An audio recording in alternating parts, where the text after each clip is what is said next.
Welcome to Warrior Class. Where the teachers whip ass. And you will too if you pass. All right. This is our Versuz episode. Versuz, so no copyright. So today we'll be dealing with the Warrior edition of Versuz. So there'll be it's who against who in a street fighting situation.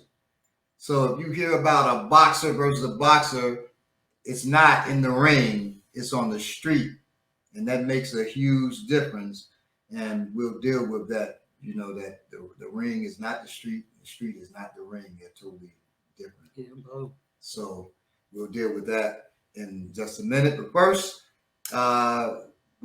let's introduce ourselves. It's been a minute since we've done that. I'm Balo Goon, OJ Tade, master of the African Martial Arts Institute and co-chair of the Urban Survival and Preparedness Institute, author, father of 8, husband, grandfather, all that good stuff.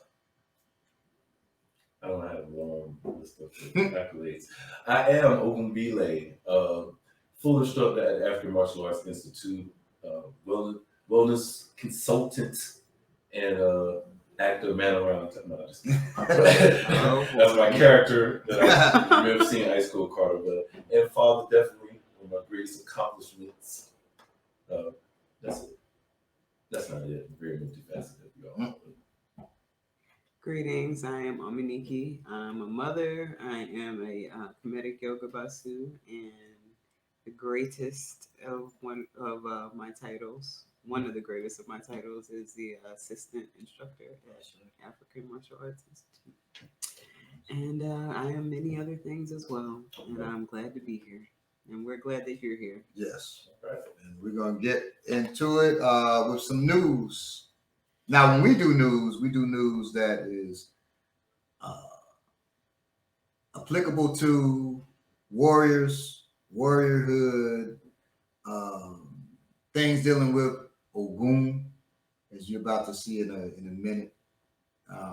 Ogun is, of course, the Orisha, force of nature of iron and war, and deals with anything with iron, so with transportation. You go to the barber, you cooking with cast iron skillets, that's cutting your hair, your own hair with clippers or scissors. That's all Ogun. The surgeon, the sculptor, that's also Ogun. So people want to make Ogun like it's just bloodthirsty, or people who don't even know Ogun using that like a hashtag, don't have a clue. But Ogun is also the surgeon. Ogun is the pilot. Ogun is the, like I said, the sculptor. Pet peeve, man, using Ogun wrong. Golly. As a hashtag to say when something bad happened to people you don't like, hashtag Ogun or something. That's just and that and Hotep. Yeah, because we don't research. One of the biggest weaknesses that we as a people fall into, so it's not a character trait, we fall into this, is that we don't research. We get comfortable with somebody else, so they say hashtag Ogun in the wrong way, and we just run with it. Instead of like, what is Ogun? What is that? What does that mean? Right. We just run with it. We think we know because some popular dude said it the wrong way. So I think it speaks to a person's value system. Also, like the thing that Billy was talking about with Hotep, because that's a word that means peace, right? And a word that our ancestors used that means peace. And for likes or clout or just for to be cool, some other reason you want to start using it. Yeah. Well, the same, it's not a funny thing. Certain things like get to me like. I don't say good morning because morning is to mourn. No. Mourning, when I mourn the death of somebody, that is mourning. It is not the same as mourning the daytime. So Come on with that's that old 1990s flipping words. Come on, Do man. your thing, but don't try to force it. You know what I'm saying? Yeah, Like, if you're gonna do that, it's that's Grand cool. Rising King. I'm saying, And I'm cool if somebody say Grand Rising to me, but I can't say it back. you can't say good morning back to me. You got to say Grand Rising back. You can't say good morning. Right. See, yeah. Now, Don't get too if stuck Grand with Rising is your thing, but if you're saying that without, you got to say it. Come on, man. Why you got to say it? Get out of here. Put a spell on back yourself in if the you day, don't back in the day, I say hello. They say, yeah, hell is low, brother. Right, heaven high. Like, oh boy. We get As carried long away. as someone greets you with the best of intentions. There you go. It's the intention. Because I could say, Grand Rising can hope you die. You know what I'm saying? Like, what's the point? And on that, we're gonna do an episode on this. They're in traditional Africa, and how they say at me. If you could prove, there are no queens in traditional Africa. That's a European thing. You say, what about Queen Nzinga? Yeah. King. Because she was Nzinga Mbande. Her title was king, not queen, the wife of a king. That is very, and we like to talk about the patriarchy. That's very patriarchal. So this woman is a leader, but it's in association to a man. She can't just lead on her own. She's the wife of a king. And there are wives of kings, and there are kings. There are also husbands of kings in traditional Africa. Because those women were kings, not queens.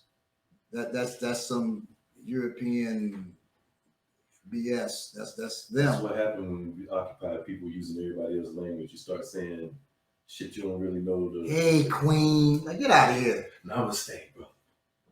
Yeah. I used to have cats just saying to me, namaste. I say, yeah, I'm gonna stay over there because you're getting on my nerves. I'm gonna stay right over there. All right, so get to the news. Okay, so on the serious side, we want to piggyback off of what we was talking about on the last Warrior Class Views. And excuse, this is Balagoon Belay right here. This is boy, we got to change that. I actually thought I changed it in the morning show, but I didn't. So not discriminating against you, please. Right on the remix morning show, it's Balagoon Belay. We're using the same computer, right? And so that's why it's up there. We love Omi Nikki. Warrior Class. Right, it's Warrior Class. We're gonna change it. Normally, when we have the other computer, it's Warrior Class under there. And if we were technically savvy enough to change it right now, we would do so. Right, but have no clue. I can turn this whole thing off. So that's why I'm like, So okay, so one thing. What? Now I'm challenged. Go ahead. I'm sorry. Okay, yeah, there you go. Don't mind this. So for once, I want to just get serious for a second. From the last show we talked about, it was about women's self-defense and women's survival, preparedness, and things of that nature. So I wanted to talk about this article that happened on October 19th, and it was about a passenger. I don't know if you heard about this in Philadelphia. A woman was raped on the train, and there were bystanders on the train that actually may have even videoed the act and never did anything to help this woman. Never called 911. Yeah. Look at it. Never did anything. So this is the reason, and one of the reasons. And there were several people on that train. Right, bystanders did that. So one of the reasons before I go into it that I wanted to bring this up is just to point out the fact that this woman was in a public place that you would not think she would probably not think that she would have to worry about actually being raped. And at 10 p.m., so a lot of people on that train. So this just goes to show you that, to be mindful and be aware and to just be prepared by, having something on you, and when you're in public places and, keeping your eyes open. Sometimes it's not a good idea to have your headphones with music playing in a public place where you really can't hear and get a feel of what's going on. You ever felt like shit was just in the air? You know what I'm saying? Like you you looking around, shit just don't feel right. You feel the energy of some foul stuff sometimes. Well, you ain't gonna feel that with the headphones on because you got your own theme going on in your head. The world don't look the same when you got, so just little stuff like that, to be mindful. So briefly, you can pull this up. I'm not trying to frighten or scare anybody, trigger anybody with this type of story. It's only to be mindful and know, because if you didn't hear about the story, would you even believe that somebody got raped on a train with 7 to 8 people watching? So the passenger who did nothing, while a homeless man raped a woman on a commute train outside Philadelphia, may have also recorded the vile attack on their cell phone instead of calling for help, authorities said. That's how it starts. That's how the story starts. Surveillance footage showed Fiston Ngoy, 35, who, I'll let you see his name, Bob. You may have a better Ngoy. Ngoy. Ngoy. Getting better. Now, when I saw that name, me, Yalagoon, my wife, and my youngest daughter, Yemi, when we saw that name, we all were praying. Don't let that be an African. Right. And it's because of that name, I recognize that where that name's from, and it indeed and unfortunately was. Mm. So surveillance footage showed Fiston Ngoy, 35, who has been charged with rape in Wednesday's sickening attack aboard a southeastern Philadelphia Transportation Authority train. Spent nearly 45 minutes harassing the woman and touched her breast at one point, according to an arrest affidavit obtained by Philadelphia Inquirer. Police said the rape lasted about 6 minutes as other passengers looked on while holding their cell phones, but didn't use the devices to even call 911, police chief says. We want everyone to be angry, disgusted, and to join us in being resolute in keeping our system safe. Chief Thomas Nadokill said. We need the public to notify us when they see something that seems to be unusual. I'm gonna stop right there.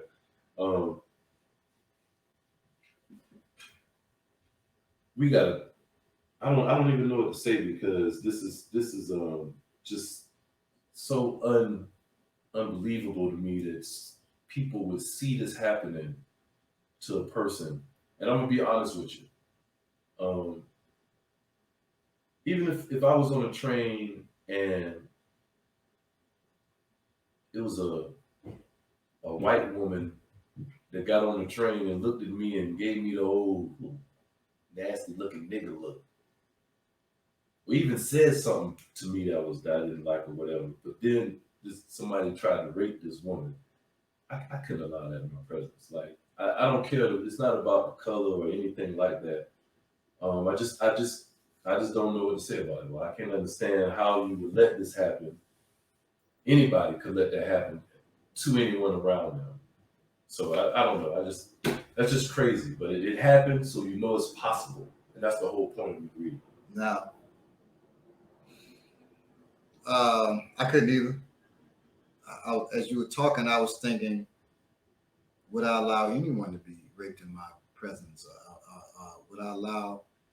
Now, this one, I would have to really think on a man to be raped in my presence. I didn't even think about that. Man, So, but now, of course, that's very rare.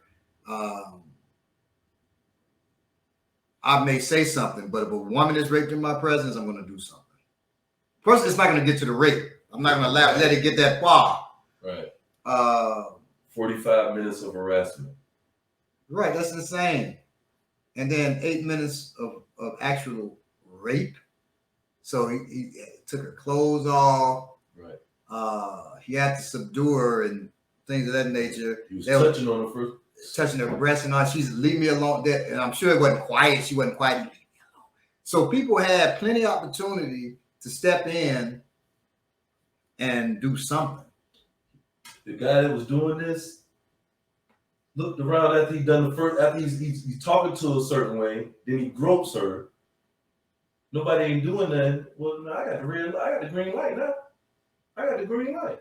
He perceives, I got a victim, and nobody ain't gonna stop him. That's So, I just want everybody to be mindful, to realize that if you I don't like when people say that black women are the most unprotected people on this planet because I'm a black man. And I feel like, that's my ego that hates to hear that because what I'm going to do and how I feel like. But I do understand why a lot of times women say it. I do. Like this. How can I fuck? I can't. Right. God damn. I would want to know. I would want to know the men who were there. Like. I wouldn't want to know them there because they're not men. I want to know. I was about to call them something else, but I was about to call them something that's actually stronger than men. These old weak bone, milk toast, punkified, just patient, suckers. Man. Just can't. Right. So it's I don't know how you could do that, but same thing happened. There were serial rapes in New Orleans when the people were in the dome. Oh, yeah, after yeah. there was a serial killer and several rapists in there, and nothing was done. They were raping people right there in the stands because people are so afraid to stand up. And women, you are. I mean, the men there should be. I can't even say that. We know that was the longest, craziest thing, but I have to say too, if you're a woman and you witness this, you have a responsibility. I don't expect you to jump on a man, but do something. Call. You have your phone. I never would tell anybody to call the police in most situations, in most instances. But if you're a woman on a train seeing another woman get raped, at least. But you can handle it another way. So when me and a friend of mine, Big Mike, he's a martial arts instructor, martial arts master too. We're riding a bus together in Chicago. And we're in the back, and these young dudes, they're like in their 20s, mid-20s to early 20s. They are harassing this elder who's probably about 60-something years old. And because he had told them that they were harassing a sister, not physically, but he spoke up with a sister. So now they turned it on him. Mm. He looks at us and he said, and me and Mike are talking, but we ain't even paid much attention. Then he looks at us, he's staring at us, and I noticed him. And I look, Mike looks, and he says to the boys, they said, man, we whoop your ass. He said, you think these two strong men right here gonna let y'all whoop my ass? That was the smartest thing ever, because one, those boys looking at us, and then two, it puts us up to, it calls us to action, because if we don't do nothing now, we just let this elder get beat up, and he just said, you think these two strong men here gonna let me? That's a difference from an elder and somebody older. Right. He was smart. He was smart. And all I could say was, we looking at the dudes, all I could say was, he's absolutely right. You did. And those dudes just left him alone. It was something that they picked up about me and Mike. Wait, these dudes not scared, and they, so let's leave this alone. And so they left it alone. We were just punks. Right, they were right, exactly. They weren't gonna do nothing. Elders have that power, and you know what? Women do too. Women do too. But you gotta know it. More so. Exactly, but you gotta know it. Mm-hmm. A woman will put a battery in your back fast. So you don't have to know something happened and a woman standing there, a couple men. Y'all gonna let this happen? Oh no, somebody gonna not let it happen. So use your power. Not just a woman, females have that power. I'm on the bus stop, and it's a dog come up, and she either just had puppies or she's pregnant. The teats are engorged, right? These dudes, about 5 dudes, looking and said, man, she got a big titty. So that was gross anyway. That was gross. And I something myself, man, these dudes are disgusting. But I'm not looking back. And then the dude walks towards us. I said, come in. And it's something the way he's saying it doesn't seem right. He said, I'm about to kick this bitch in her stomach. I said, if you do, I'm sending all of y'all to the hospital. They're looking like, what? Yeah. What is dog? I said, I don't know this dog. but you're not gonna do that. That's the thing about the rape too thing. When both of you were speaking, it's such a violation, you know, that it spills over from the person that it's happening to. Right. Right. It should. Witnesses happening. Right, it's happening to you. Like y'all can't feel that. The people that was on the train with her, they had no feeling for her. Like we're in trouble for themselves. Like right. You're listening to someone be violated. And you're just standing there on the way to work, looking, wherever watching, you're going. Yeah, we've seen it before. We've seen not to this degree. We've seen videos of people on the train just disrespecting somebody, and then the other people on the train just acting like shit ain't happening. Yeah, but it's another level. Yeah, rape. Yeah, you know what I mean. It starts with ignoring the homeless motherfucker acting crazy to everybody, threatening people, and you get used to keeping your head down. You gonna keep. You know. In order to do these things, a person has to expose themselves, their body, right? Mm-hmm. I'm at a movie theater with a sister, with my oldest two daughters' mother. We're watching this movie. I'm outside in the outer, seat like I should be. She's inside. Dude comes from the end, and it's there are probably 100 seats empty. He didn't have to sit in that row with us. Mm-hmm. So I'm seeing this eye, and he comes all the way down and sits next to her. So I already know something's not right, right? She leans over to me. She said, "Please don't hurt this dude, but he's taking his penis out." I said, on the count of 3, change seats. She said, "Please don't hurt this dude." I don't know why, sometimes we get like that. Don't hurt this dude. This dude is really violating you right now. He ain't touched you yet. Yeah. I said, on the count of 3. Because there ain't no conversation with her no more. She's out the conversation at this point. Change seats with me. She said, "Okay." I said, 1, 2, 3. I lift her up over me and I scoot him to that seat. He's trying to put his penis up now. I said, "Oh no!" Boom! Hit him in the groin. I said, "Oh, don't put it up!" Boom! Oh, please. I said, No. Boom! Ain't no putting it up now. Boom! And I'm beating his testicles to goddamn pudding. I effed him. He's throwing up. He's all that. I grab him, sit him back. I said, "Oh, no. We're going to enjoy this whole movie together now." And she's begging me, "Please." I said, "Oh, no. Boom. Boom. I'm hitting him. Somebody called. And the security comes in there. What's going on? I said, "Oh, he has his penis out. I was watching the movie. He violated me. I don't know him." Like that. They take his ass out. Wow. They didn't even ask me for back home. The one good thing about Chicago, if they said, "Okay, he was defending probably that woman," we ain't even bothering with paperwork. They took his ass out, and that's the last I saw his punk ass. Right? They didn't ask me nothing. They, I ain't got to sign no paperwork. Well, I mean, it was clear, yeah. And so we enjoyed the rest of the film.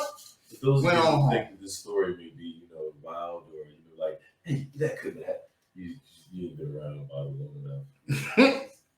Yeah, it's. I mean, hey, it at the right place at the right time. Hey, he was in the wrong place. Right, he was in the right place. He was in the wrong place. He was in the wrong place. You're gonna take your penis out. So, like, good point that you're making though. People will do stuff that you don't expect. Like they will do stuff that you don't think that you have to be ready to rise to that occasion, and you have to do what they don't expect. There you go. Okay.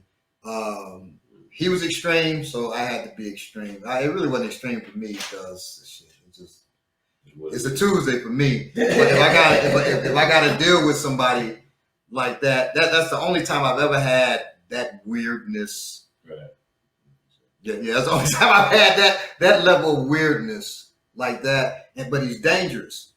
Now, one time at the theater with my sister, this dude didn't come back. He did look back at us though. He's sitting in front of us, and in the movie, it's a vampire movie. It's a casket at people's house, and because it gets up and it's out, not the casket. And the detective said, "Who? What? but it's I think it's semen in the casket or something. He said, "Who would have sex with a dead body?" The dude in front of us. He said, "Me." And we said, "Okay." I said, "Okay." Like I think I was about 13 or something like that. And my sister looking at me, and the dude looks back when he hears me say, "Okay," and he's just staring, not saying nothing, just staring. He ain't looking at the movie no more. And on that one, because I was so young and stuff, my sister said, "We're gonna leave out." Yeah. I said, "Oh, okay, let's go." Yeah. And he just staring the whole time. We left. I looked back. He was still staring at us as we walked out. So you get some nutty stuff. Now, mind you, this was in the day when those theaters don't exist no more. Those were downtown theaters. The Chicago Theater, Oriental. Chicago, the Oriental, and it's another one, and that's racist as heck. They call it the Oriental, and it was McVickers and McVickers. I thought Oriental was okay when you're referring to an object or a place, just not a person. Maybe it is. I don't know why they call it the Oriental though. They may have been talking about some folks, you know. Did the Kung Fu movies play in there? Kung Fu movies played there too. That's what made me think it was. But so at McVicker and the Oriental, that's where you went for the Kung Fu movies in the day. Oh, okay. Yeah, and you sit there all day. They would just re-loop them. They would show 3 movies, and they would just loop them all day. And they only charge you one fee. You can sit in there all day and watch the movies. So that's what attracted the freaks, because they could be in there. Right. You pay $1.75, and you're there all day, and women come in there, and you people. Right.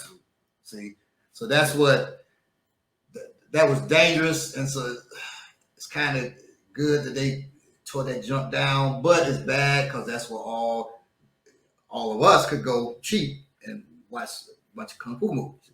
But that's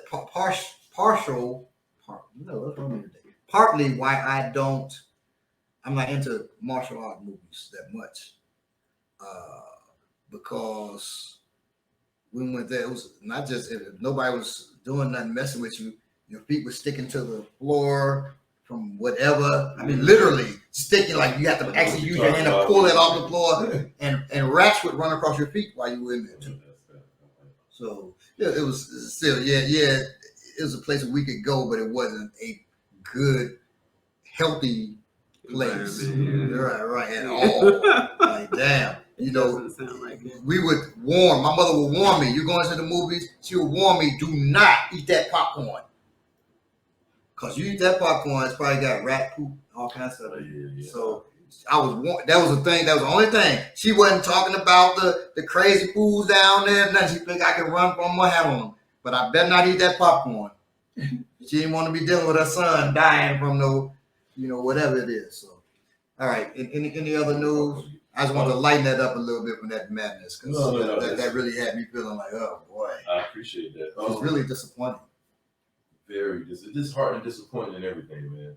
So this is right here, the last piece of news I got. This is addressing truck drivers. So I come from trucking. I used to be in a trucking business with a friend of mine, and so this kind of stuck out to me. So this one guy, he's a truck driver on Facebook, and this is what he had to post.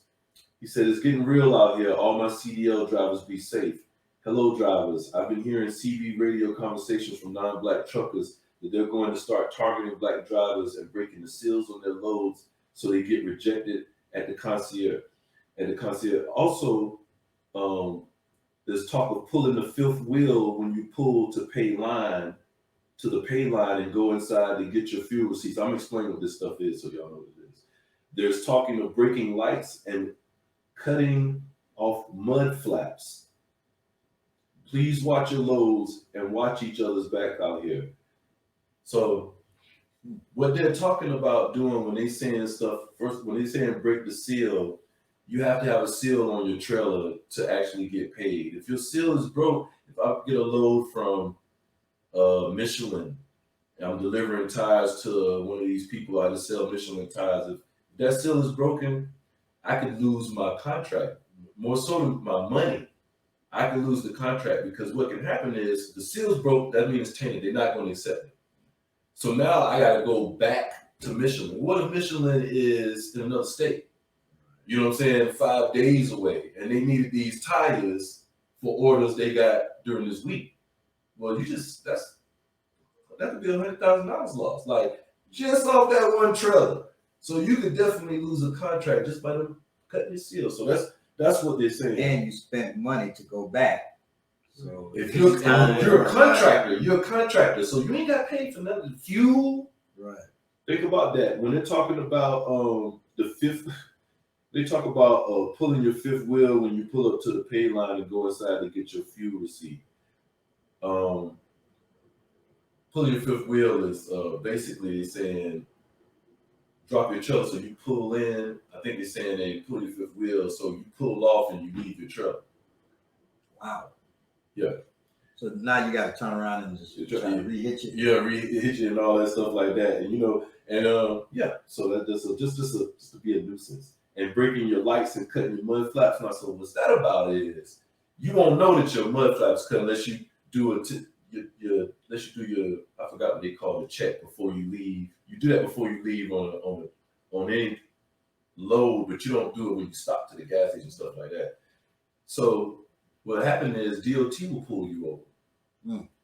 And so many violations from DOT, you get taken off the road. That's one thing. But the other thing is, I'm going to keep it real with y'all. Truck drivers don't keep accurate logs of when you're supposed to be sleeping. You're supposed to sleep a certain amount of time and drive a certain amount of time.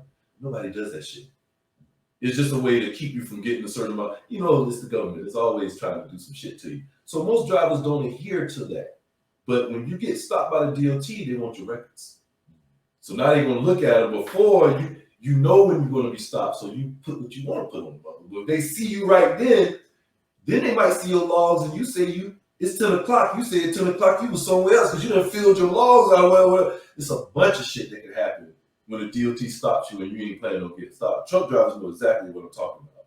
So this is the setup. You may be overweight. You may be 20 pounds. You're just a little bit overweight, but you're going to get here and you're going to be all right. You may be an hour. You're talking about your truck overweight. Right. You know what I'm saying? Your truck, right. Your truck is overweight. The load that you're supposed to have.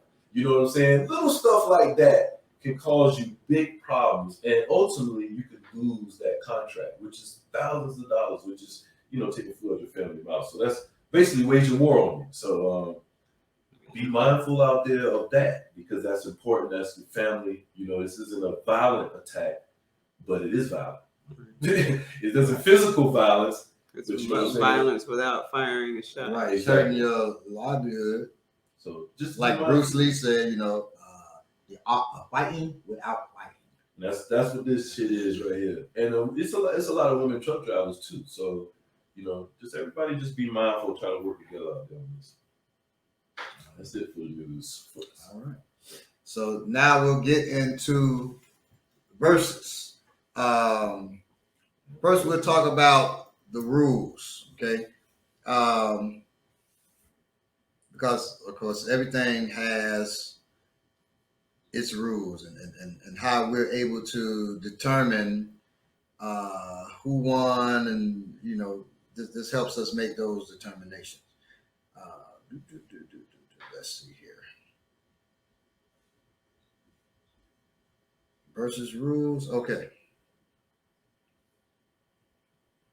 It's a 10-point system that we're using. All bouts are evaluated and scored by 3 judges, and we also had input from other members of the African Martial Arts Institute. Okay. 10-point system. 10 points must be awarded to the winner of the round. So it'll say 10, and then it'll say whatever, 9, 8, something like that, right? 9 points or less must be awarded to the loser. Let me start searching. A draw, yes. The draw is scored. That's called 10-point must system. That's been used for many things. Gymnastics, the 10. A draw is scored 10-10. We try our best not to have draws, because this is also street fighting. It's not in the ring. Street fights usually don't have a draw. I ain't seen no draws in the street. I have somebody got their ass whooped, somebody didn't. Somebody died, somebody didn't. That's about it. Right. Let's just chill. Good one. No, it usually doesn't happen that way. A draw is scored 10-10. Within the system, there are different methodologies. So first is striking, grappling. The first priority of round assessments is striking and grappling. How would that person fare? Striking and grappling.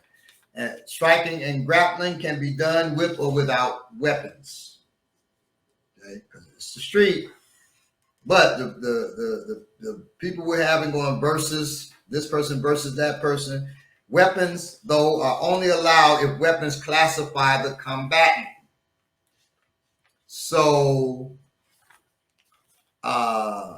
Popeye the sailor, who we don't have today, but Popeye the sailor against Bluto, they would not be using tools, right, because we never see them using tools or anything. Sometimes they use like chairs. We seen Popeye use spinach. Popeye he would use his spinach to give him the super strength, though. We give him that because that's his characteristic. Okay. Pluto use tricks. Yes. So, burgers. Like tools classify students and instructors of EO, Egbe Ogun, the art that the system we study at the African Martial Arts Institute. Okay. So tools is something that we carry daily and we train to use. Okay. So for us, that is a characteristic. Whereas for Wayne Shane's karate, I'm not making fun of the language. Wayne Shane's karate is a real place back home. So don't get me with that. And Wayne Shane's karate is they don't use no tools. Right. Okay. So or you're a grappler. Or you're purely wrestler, judo champ, right? They're not using tools. And after striking and grappling, that's the first priority. Next is aggressiveness. That's the plan B. So it shouldn't be considered unless the judges can't see any advantage in the striking and grappling realm. So they seem evenly matched. Now we go to who's the most aggressive, because aggressiveness out there, it can carry you. It will carry you. If everything else is equal, right? Whoever else is taking it to them, they're aggressive, and they, that will give them the win. So scoring 10-10, a 10-10 fight is when both fighters have competed for whatever duration of time in the round. And it's really, a round could be on the street. It could be a minute, which is typical, to 10 minutes or more or whatever. In a round two. In a round two. Not in the street. So a 10-10 fight is extremely rare, and that's a draw. And it's not a score to be used as an excuse by a judge that cannot assess the differences in the round. You like both fighters. You don't want to say a winner, so you say a draw. Nope. It is possible to have a fight where at the end of the match, the output, impact, effectiveness, and overall competition between the two fighters is exactly the same. Yes, it's possible, but it's highly unlikely. If there's any discernible difference between the two fighters during the round, the judge shall not give the score of 10-10. If there's any discernible difference, okay, which it usually is. So 10-10 draw, that's usually not going to happen. 10-9, but it can, but it's very unusual, very rare. 10-9, a 10-9 fight is where one combatant wins the round by a close margin. Okay, close fight, right. 1-1 though. That winner gets the 10, the loser gets the 9. 10-8, a 10-8 fight is where one fighter wins the round by a large margin. Fighter A whooped Fighter B's ass, and it was clear. It wasn't close. That's 10-8. 10-7. A 10-7 fight is when a fighter just completely overwhelms their opponent in striking or grappling, and really stoppage is warranted. You just stop the fight. That person shouldn't even been in the ring or that's the fight you see on the street with this person. That's the fight you see in the street, and you don't know what they fighting about, but you jump in and help that person because they get their ass beat too bad. You're like, oh, right, bro, please, like whatever he did, goddamn, I'm sorry. Right. Or you start pleading for him. Yeah. Let him live. Please don't. Right, you don't jump in, it's too bad. You're just like, bro, please, you gotta do it like that. Right. A 10-7 fight, that's also rare because damn, you really shouldn't engage with a person in a fight if you're just getting waxed like that. Okay. You didn't know you was in a fight. Right. So those are the rules, and now we're going to get to it. Okay. So we're going to discuss. We'll bring up the pair of fighters, and then Ominiki, Vile will say theirs. I'll say by last. And we wrote down our scores, so we're not going. It's not like Bob gonna say something. I'll be like, oh, Bob, right what he's saying. We already wrote them separately, so you don't know what the other person got, who they got. Right. So first one up is Mike Tyson versus Muhammad Ali. Everybody likes to talk about this one. Who would win, Mike or Muhammad Ali? Anybody want to go first? Okay, now okay, I'll start. Since we do we want to do ladies first? I'll go first. Okay. Some of mine may seem controversial. I don't want to cop and please just from the very beginning, but this one might be kind of controversial. I have Tyson 10-8. This is why. 10-8 This too. is why. Okay. I kept imagining, because I have seen them both fight. I just kept thinking, if Tyson catches him, though, if Tyson hits him, if Tyson gets that punch, that's it. It doesn't matter who it is. That's what I think. So I love Muhammad Ali. I respect him. But I think that Tyson would get him. Even with the dancing. Remember it's on the street, so Tyson has been known to bite cats. Right. The other thing, the street thing, yeah, Tyson. So I'm giving it to Tyson. 10-8. Woo, man! It wasn't. He tore his ass up too. Wow. I'll go next. Maybe Ali will be surprised that someone's actually hitting him, and that might. Right. So my score is 10-9. 10-9 Tyson. Okay, so the reason I go with this is because one thing that Ali had an issue with was left hooks. What's his name that he fought? Had a hard fight. I can't think of it. Frazier? Joe Frazier. Joe Frazier had a mean left hook. Well, Mike Tyson has the meanest left hook. And if they're on the street, one thing I do know, that I have never heard of Muhammad Ali having street fights. Right. I have heard of Mike Tyson before he was a boxer, during boxing, after boxing, between boxing. He's been fighting on the street. So I give him that edge. And if we talk aggressiveness, I mean, he bites people. So yeah, we gotta see that, because you go. I've been in a lot of fights, and nobody ever bit me. I wouldn't know what to do if I bit my ear. You see how big this target is right here? If I was ever in a fight, somebody bit my ear. He bit the plug out of. You bit my ear in a fight. The edge off of his. I would have probably did what Holyfield did in a real fight. Like, what the fuck? I've been looking at people to break them. So anyway, that was my. I don't think he would have killed Ali, because the 10-8 is a little killing, but that's her response. Maybe he would have. It's just mine. So the thing is, they say he's wrong if with that. he hits him, I mean, I don't know. I just think he's gonna go down. You felt some I'll deal with that. Yeah, I'll deal with the punching thing. So I gave it. So it's 10-9. Tyson wins. And I'll say why. So let me give some stats for them. There you go. Now, Ali is more strategic than Tyson. He's got faster footwork. he's tougher. Ali's jaw was broken by Ken Norton in the first round. He fought and beat Ken Norton in the 15th round. Yes. Because So was a hitman. Yeah.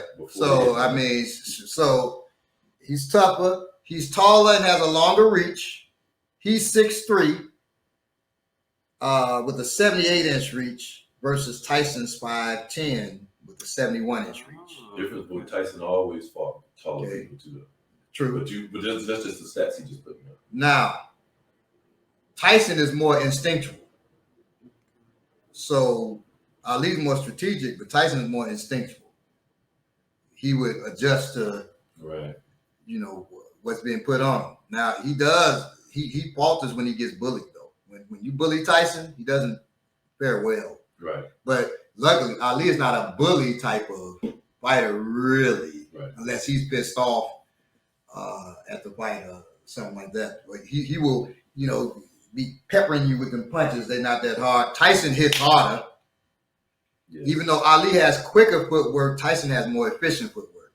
Thank you. To get around and cut those angles off. People don't know two things they don't about understand Tyson. That footwork, and they don't know how fucking astute he is when it comes to fighting. Yes, he hits harder and he has faster hands than Ali. Ali has faster feet. Tyson has, if not the fastest hands that were ever in boxing. He's a heavyweight. Punching at these incredible speeds. Okay? And he's way more aggressive. I give it a 10-9. Mike Tyson, the aggressiveness and being instinctual gives him a slight edge in the street fight. And those fast hands, because they're both boxers, they rely more on their hands. And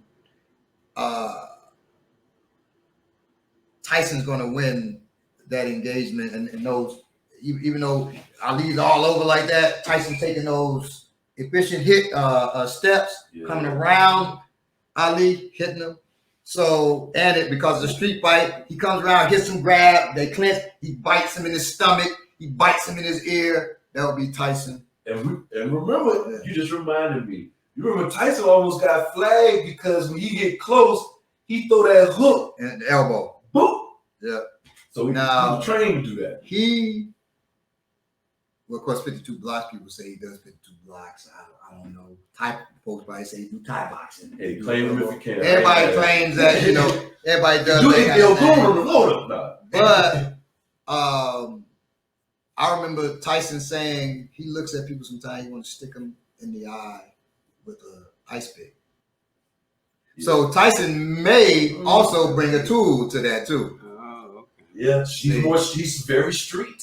Right. Very street. You would think he know, but we can't say it. He definitely that aggression and getting out of the box. We know he's going to do that. So that one is Tyson wins that one. Okay.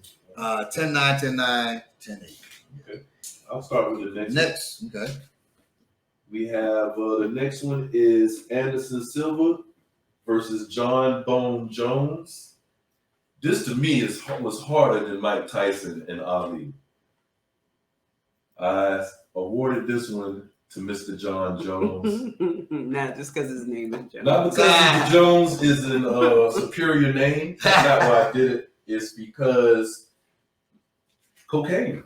How you gonna beat him? No, just kidding. Cocaine, the hell of a drug. One thing, hey, I just thought about that. Hey, you're on the street, you're on coke. I mean, that's gonna separate you. Your aggression, your skin.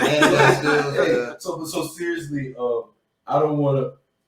So I'm not going to give the reason.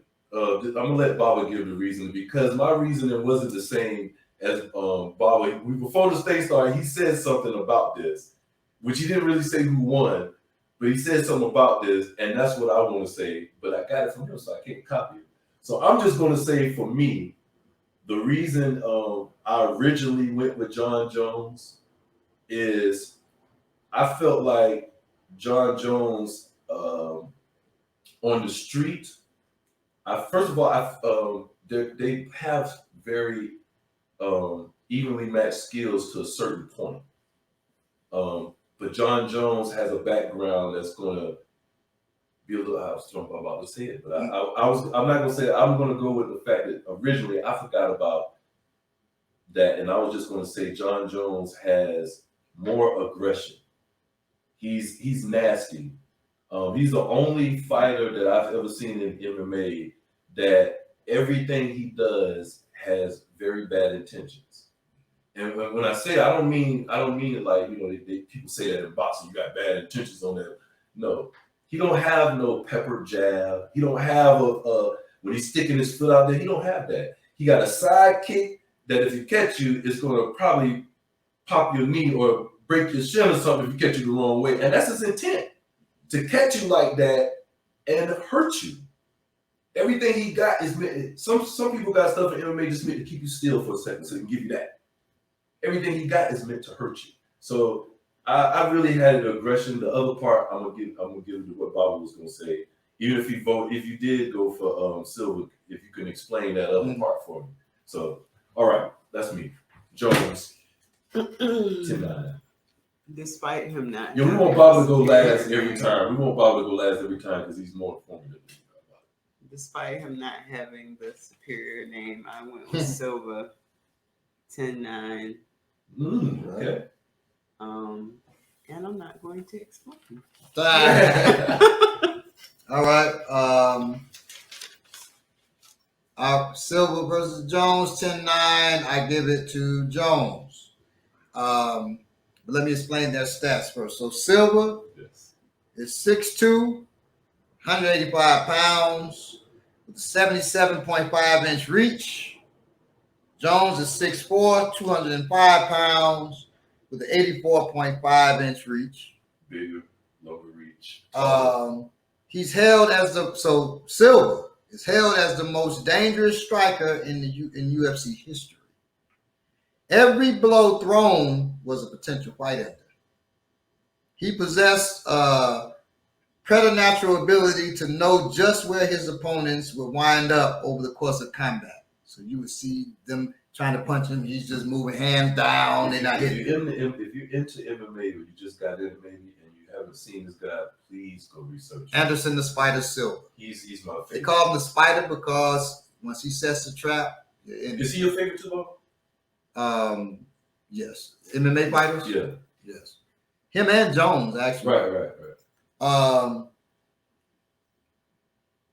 Then, after he knew where you were at, he made it a matter of moving his fists, elbows, knees, and feet towards his opponent's vital parts in the most lethal ways while avoiding their strikes and takedown attempts with even more skill than Ali. It looked effortless sometimes.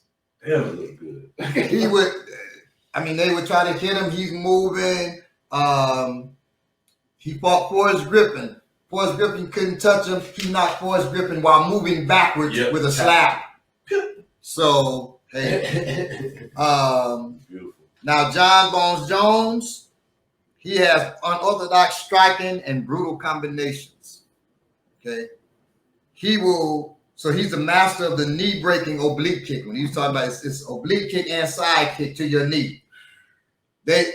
He's so brutal with it. They've been talking about banning it. They've been trying from the sport. The fighters been going to the refs and stuff trying. They're trying to get that because people walk out of there and they have to get surgery on their knees. He's almost ended people's careers with that. Okay, one of the best things to do on the street is to attack the knee. Okay, with an oblique kick. Matter of fact. John Jones skillfully flows from striking to wrestling to striking. And that's the winner right there. Okay. A street fight between Jones and Silva in their primes would be epic, though. Because, man, they're some hard hitters. Silva's weakest point is his takedown defense. And takedowns are an area where Jones excels. Right. This is the problem. His ground and pound would hurt Silva, making it difficult for him to get Jones into a submission. And Silva would outstrike Jones until those oblique kicks slowed him down. I would have to agree with that. This fight would be bloody and would really test both of their hearts and toughness. But a hard slam to the concrete by Jones on Silva is a lot more damaging than Silva's punch to Jones' jaw. Yeah. It would be close, but I give it 10-9 to John Bones Jones because of the wrestling, because he'd be slamming the hell out of Silver. And once he slams him, he has incredible ground and pound, too. Incredible. So Silver would have a problem. Silver has a black belt in Brazilian Jiu-Jitsu, but that don't mean nothing on the ground when somebody is just ripping you to shreds with elbows. Right. And he spent the early part of his life learning groundwork. Right. And wrestling, grappling. Yeah. All right. So that was John Bones Jones. Silver got 1 win, and Jones got 2 wins. So we give that one to Jones. Jones is superior. All right. Now, the next one is Tyson Fury versus Francis Ngannou. I'll go first. All right. I gave it to Ngannou 10-9. So I had not seen. I think I'd seen Tyson Fury before, but I had not seen Ngannou before. He's relatively new to the MMA scene. Okay, so I watched some of both of their highlights, and even though I could tell that and actually there was some kind of animated fight between them that was like an imaginary, one of those like fan things. So I actually got to see the breakdown of how big Tyson Fury is as opposed to Ngannou. But just based on what I saw, I thought that's why I gave it to them close, because Tyson Fury is so much taller with such a longer reach. But I thought that Ngannou would prevail. All right. So I have 10-8 Ngannou. 10-8 Ngannou. So my reasoning behind this is I've watched both of these fighters for the past couple years.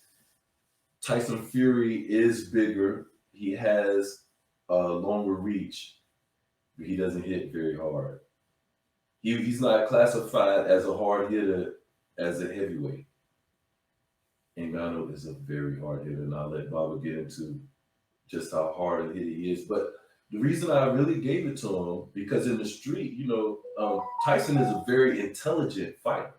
He's a very intelligent boxer, not fighter. He's a boxer. He's a very intelligent boxer. But in the street, intelligent boxing against an MMA fighter the size of Ngannou, who is starting to get his ground and pound game together and stuff like that, Tyson Fury has nothing for, first of all, his strength.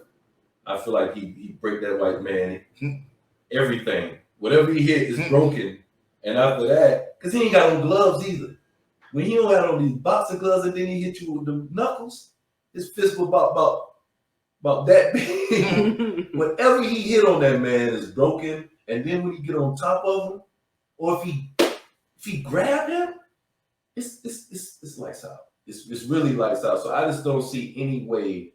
Yeah, it look bad. This is gonna look bad. I'll tell you, since we're talking about that, this happens on the street. And Ngannou for a while lived on the street. Yeah. So it's not foreign to him. Right. He hungrier. So now I give it Fury versus Ngannou 10-8 to Ngannou. I give you the stats. Tyson Fury, who is the heavyweight boxing champion of the world, is 6'9", 278 pounds. He has an 85-inch reach. He's huge. 6'9", yes. 278, that's boxing. Walking around, he's probably about 320 or more. I know professional athletes. I know a few 6'9" brothers. So for 6'9", say if you're a basketball player, Dwight Howard, you may be 225, 235, maybe. You know what I'm saying? You slim us. This dude is 5'9", 270. 6'9". 6'9", 278, almost 280 pounds. Gracious, boy. That means he's over 300 pounds. Yeah, he's just heavy. Mm-hmm. That ain't muscle heavy. That's just mass. You know them thick motherfuckers like that's just heavy. Country. Wait, I can't say country strong. We're gonna get to country strong in a minute. Yeah. Tyson Fury can switch stances. Now that's his strength, and box comfortably in both the orthodox and southpaw stances. He's a great boxer. Okay. Tyson Fury because he's a great boxer, he underestimates his opponents, and because of this, he has been hurt and he has been dropped because of his underestimation of his opponents. Right. It's dangerous out there. In the ring is bad. Out there is deadly. Okay. Francis Ngannou is 6'4", 255 pounds. That's only 20 pounds less, but 5 inches shorter. Yes, but he has an 83-inch reach. Jesus. Only 2-inch difference. 83-inch reach. This is the kicker, though. He holds the world's record for the world's most powerful punch. He hits with 96 horsepower. That's 52,800 pounds of force per second. That's the equivalent to getting hit by a compact car at top speed. So there's no throwing Prius at your ass. But it's a Prius, but a Prius hitting you in this compact area right there. Going 45 in miles your an hour. jaw. Yeah. No, top speed. Oh shit. Yeah. Going 100-something miles an hour. That is terrifying. He's as fast and agile as a middleweight. Okay, let's start. I gotta tell y'all, I met Kamaru Usman. You go pull him up high. He's only 6'1", 185. I'm gonna tell y'all something, man. Them Africans built different, man. I ain't want to say it. They built different. When you see Kamaru Usman, 6'1", 175, but he walks around 200. Yeah, he looks so big. I'm 6'3", 200 pounds. I'm kind of slim. This dude's 6 feet, maybe 6'1". That dude, his arm like that. And when you see him next to Ngannou, this is why I'm telling you how big Kamaru Usman is. Kamaru Usman just looked too big. He's like a heavyweight. He's just massive and so thick. And when you see him next to Ngannou, He looks skinny. he's like a little boy. Right. So I just want you to imagine the massive. He's massive. I just had to put it out there. Ngannou is huge, but once again, he's as fast and agile as a middleweight. I saw a video of it was some boxers or something as tall as him. Okay, he's 6'4". So and he jumps without a run, jumps up top. On top of those boxes, jumps down, jumps up again. That's a nightmare. The nightmare for me is a big, strong guy. The nightmare for me is a big, strong guy get into it with real quick, and then I'm out of, and then I try to run, and they faster than me. That's the nightmare. And he also, you can't be more agile than me. he was letting professional MMA fighters and boxers punch him in the stomach, and it was doing nothing. He just. I can do that. But he hit one dude who's holding the bag, boom, and the dude sliding across the floor. No, you could just watch the highlights of him nicking people. Right. And you see what happened to him. They just get nicked up. Unconscious. Bro. That's how strong he is. So Ngannou out there and against Tyson in the ring, probably against not Mike Tyson, but against Tyson Fury would win. Okay. Him against Mike Tyson, I'd probably give him the edge. Yeah, you'll give him the edge. Next up is Layla Ali versus Claressa Shields. This is another great one. Now, I'm going to be very controversial with this answer. I already know. So, I went, and I know the stats on these. I went 10-8 Shields. It's kind of disrespectful. Yeah, dang. It's a little. I'm gonna tell you why, man. I'm gonna be honest. This is a little. I remember. First of all, I know the stats. I'm gonna let Baba call them out, but I know. First of all, Claressa Shields has had 9 less fights than Ali has. But I'm going to tell you what I think. I think at that time, when Layla Ali was in the boxing, they were still trying to build that Women's boxing. They were really trying to build women's boxing, and she really was not fighting the type of competition that Clarissa Shields is fighting. I'm just being honest. I was watching it. She was not fighting the same.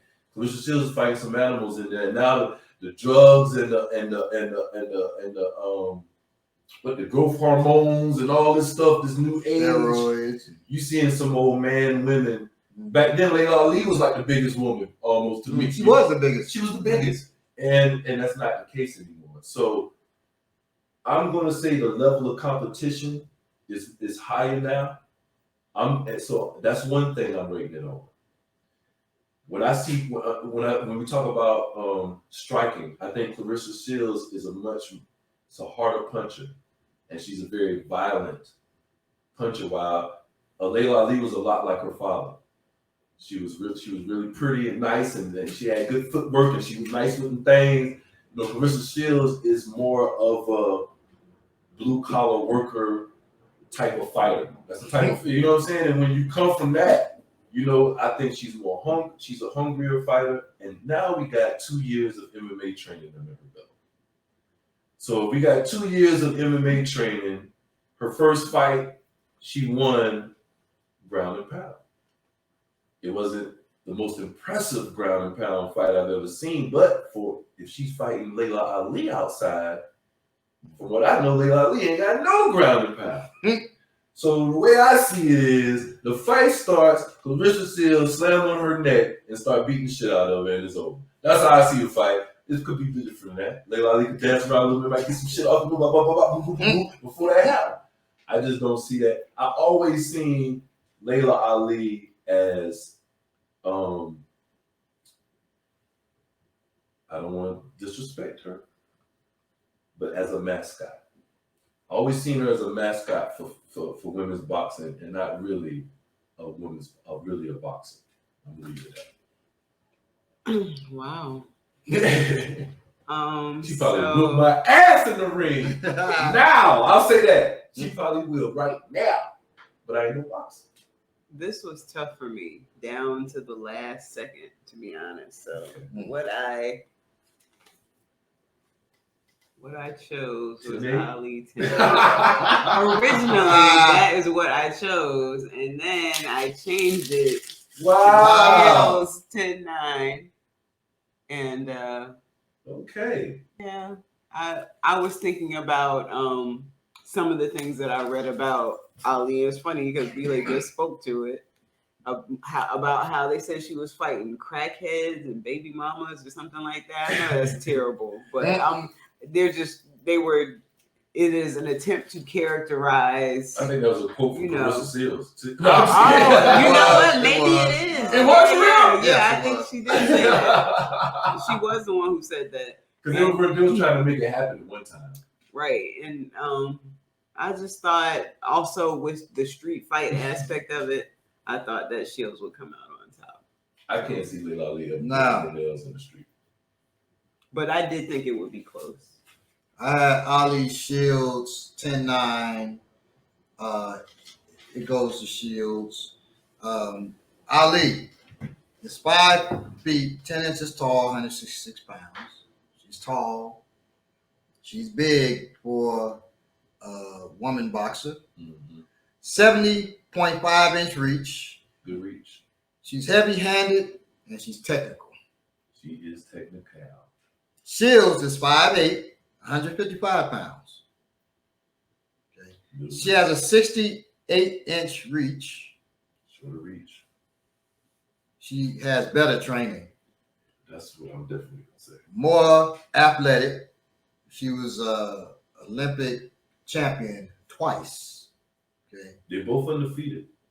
Both undefeated, but she was Olympic champion twice. Layla Ali did not go to the Olympics. Yeah. That's a whole nother level of athleticism. She made the adjustment to MMA quickly and successfully. So she is a fast study and able to adapt. 3 boxers tried it already and failed. She has 4 boxing titles. championship titles, mind you.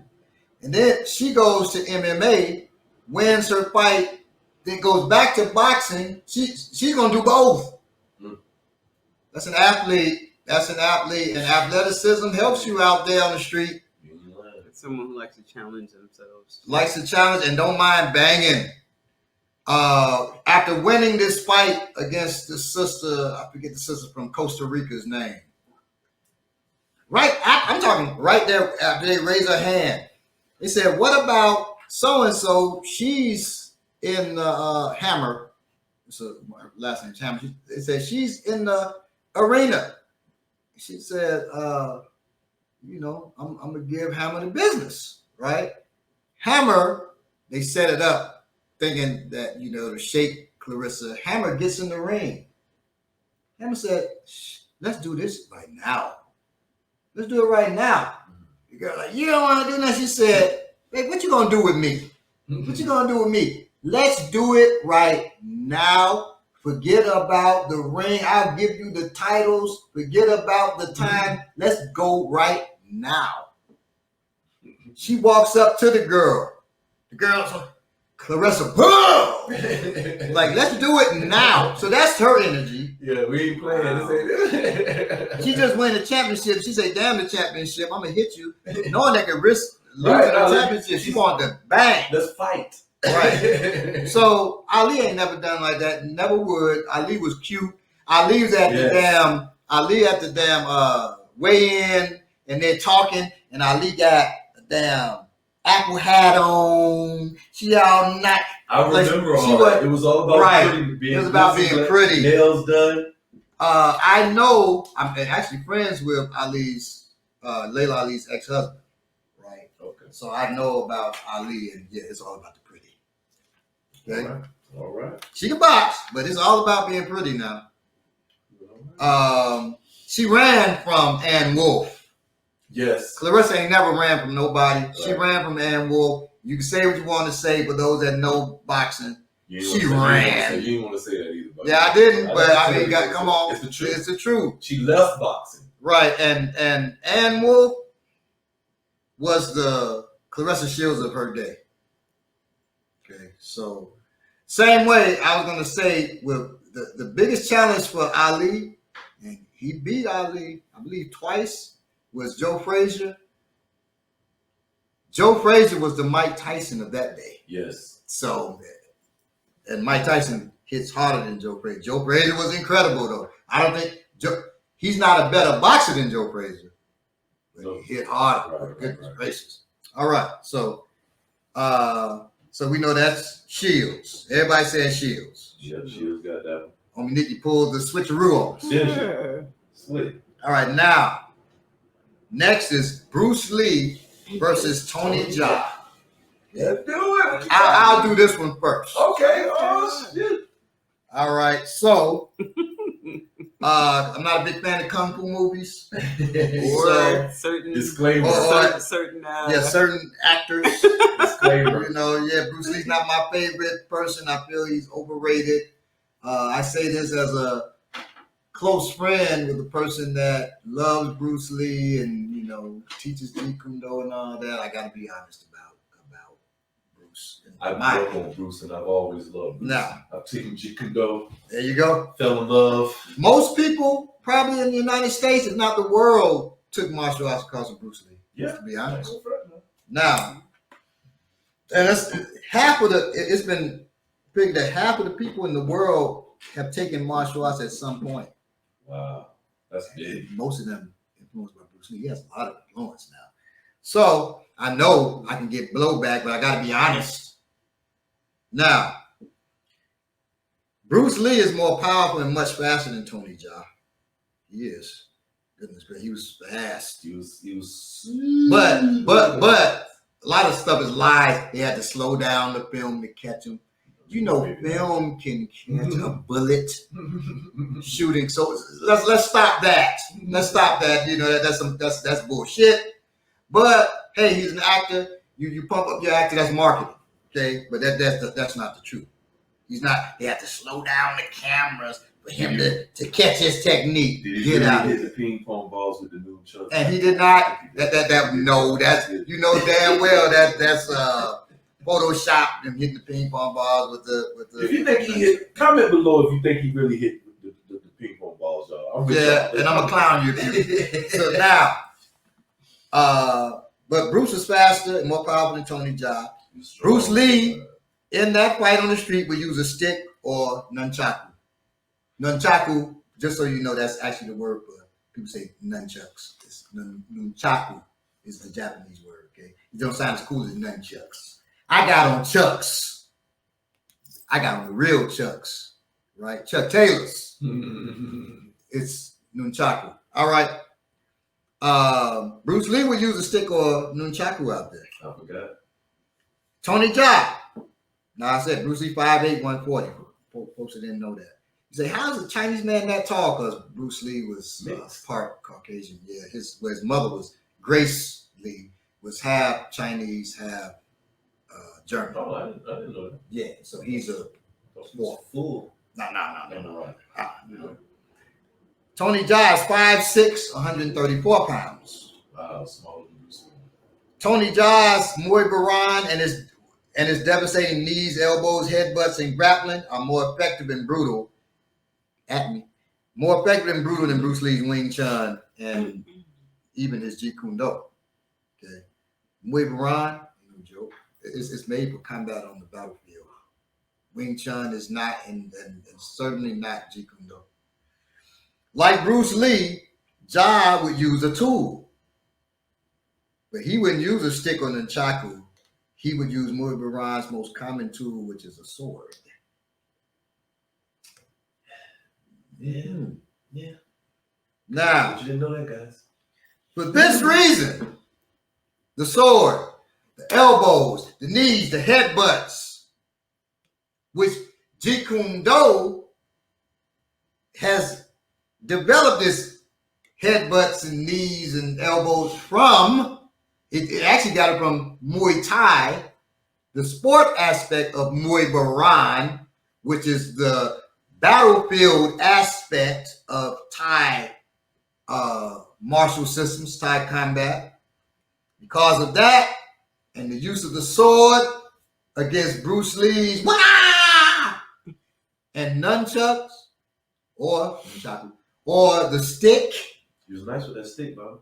Yeah. if you look up Tony Jaa with the sword, you can say, oh my God. And they, a lot of times, I'm being nice, just a sword, they commonly use two swords. It's called Krabi Krabong. Krabi Krabong. You use two swords.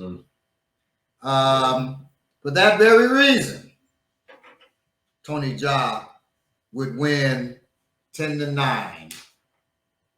And Bruce gets the can you see mine? There we go. Bruce gets the 9 instead of an 8 because he was so quick. He was so goddamn quick. He was very quick and very strong for his blood. So that is what I said about it. What do you I gave it to Jaa 10-9 also. Tony Jaa was also someone who I was not very familiar with. But I did watch some of his work, some of his film work.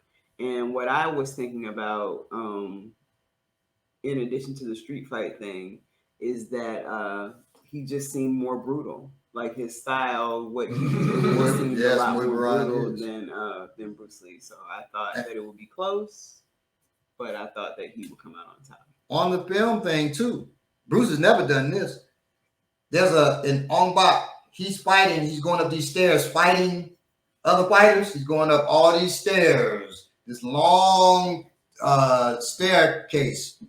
They didn't cut. Right. Well, I was about to say one he shot. said, let's get it in one shot. And so he's going up there, the endurance to do that. I've done fight scenes in film.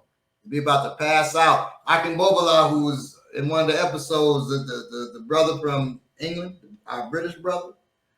He's a master instructor with me. We're doing this film, a single link, which I wrote. and directed. Oh my God, he's messing up the choreography. But we had to shoot this simple choreography that the choreography was only like probably 30 seconds. We did it 20 times. I said, we got to get this. I'm about to die. I was about to throw up. I was in top shape then, and I was about to throw up. Tony Jaa did this whole thing about 10 minutes going up the stairs, one shot, one take, uncut. You don't do no cuts. He wanted to show the whole thing. That's endurance like hell, and Bruce didn't have that kind of endurance. I was going to think I was on that point too, because he do his own stunts, and that too, yeah. He's in, if not better, I was gonna say he's in it as good shape. Because people always talk about Bruce Lee's physical condition. I was gonna say Tony Jaa, if not better shape, he's in at least as good shape as that. So for me, it's unanimous. See it 10-9, Tony Jaa. Once I seen the roundhouse knee, it changed my life. It's just like that. When I seen the roundhouse knee, somebody said, I want to do somebody like that. That knee was so powerful. Bruce Lee ain't got nothing he got nothing powerful as that knee. No, hell no. He ain't got nothing to fuck with that knee. So that's it. That's it for that. So we're gonna move Bruce along. Lee got the best yell. You got the best. You got the best. Nobody was doing that. It's Nobody. Right, that too. Precious boy. Because he was a great actor even as a child. No doubt. So hey, no other man made me want to wear high waters and move around looking crazy. What Bruce Lee did, and this is what gets you to think, he's so powerful, is the sound in time with the hits. So I remember watching it there, I said, oh damn. And then I watched it without the sound and do that, and you say, oh my God. He goes, when he has the pole and these dudes come down the end of the dragon, he goes, ah! Whoa! Like that. So he hits the dude's legs and dude breaks down, then he hits his face. That seems so powerful because his that's right there with the strike. Oh! And then he takes him out. Watch it with no sound. It's like, damn. And I watched the whole movie with no sound. You were very unimpressed. Very. So, I look for things, I say, okay, people gonna argue this. So let me see. No sound. What does it sound like? And I do that with most martial art films now. I watch them with no sound, and what's the feeling? And that taught me also when I'm shooting films that sound is very important for inciting the emotion and making the person's hits like hits. Okay, and you don't say, if I'm punching, I'm not selling the punch in the film. You are. Right. So I move. Right. So if I punch, if you like you're punching me, and the difference is, don't hit me, just go right in front of my face, and I do this. Now this, like that. Right. Look, okay. So let me so I can snap my head. So you go here and snap back. Okay. Right. See, that's how it looks like. And now do it again with the shaking of the lips. Yeah. So it looks like you really tore me up. Yeah, but you go like this, and I go like that, and I go like that sucks. Yeah, no. Right? It's that come back, and So it's the person hit that sells it. They got to know how that sells on film.